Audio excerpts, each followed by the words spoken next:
বিশ্বকাপ মৌসুমে যখন সবকিছুর দামই চড়া, তখন বিনামূল্যে ব্রেসলেট বিলিয়ে সাড়া ফেলে দিয়েছে ব্যাংক অফ আমেরিকা। এবারের আসরের অন্যতম স্পন্সর তারা।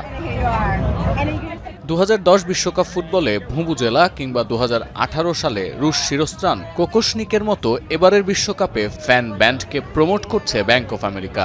উদ্দেশ্য প্রচলিত বিপণন পদ্ধতিকে পাল্টে ফেলা। আগে থেকে রেজিস্ট্রেশন করে জমা দিতে হচ্ছে ডিজাইন। গ্রাহকের পছন্দের থিমের ব্রেসলেট ম্যাচের আগে স্টেডিয়ামের বাইরে স্টল থেকে সরবরাহ করছেন ব্যাংকের কর্মীরা। আর এর জন্য লাগছে না কোনো অর্থ। প্রতিটি ভেন্যুতেই বসানো হয়েছে ব্যাংক অফ আমেরিকার স্টল।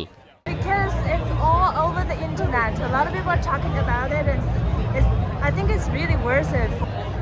বিশ্বকাপের সুভেনির বা স্মৃতিচিহ্ন হিসেবে এই ফ্যান ব্যান্ড এরই মধ্যে সামাজিক মাধ্যমে ব্যাপক জনপ্রিয় হয়েছে।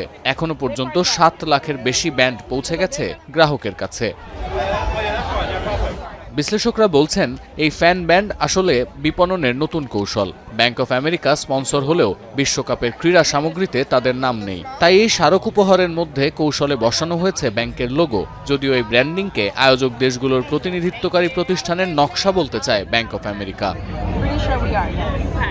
এদিকে বিশ্বকাপ ফুটবলের ঢেউ লেগেছে চীনের সাংহাইয়ের অর্থনীতিতে। তৈরি হয়েছে নতুন ভোক্তা শ্রেণী, ফুটবলের নানা প্রদর্শনী, লাইভ স্ট্রিমিং, খাওয়া দাওয়া, বিশ্বমানের জার্সি সংগ্রহের ধুম।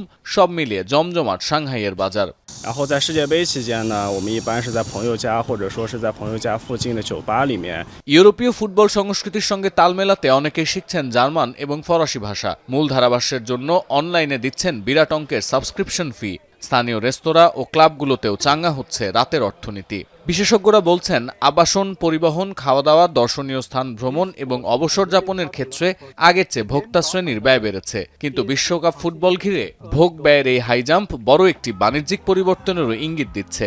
সাংহাইয়ের ফুটবল অনুরাগীরা এখন বাড়িতে খেলা দেখার চেয়ে বিশেষ ম্যাচের আগে ছুটির পরিকল্পনা করছেন। চলে যাচ্ছেন দূর দূরান্তে, ভাড়া করছেন বিলাসবহুল হোটেল। এই সবই ইঙ্গিত করে বিশ্বকাপ ফুটবল শুধু শ্রেষ্ঠত্বের দ্বৈরথ নয়, ব্যবসায়ীদের জন্য লাভের মৌসুমও।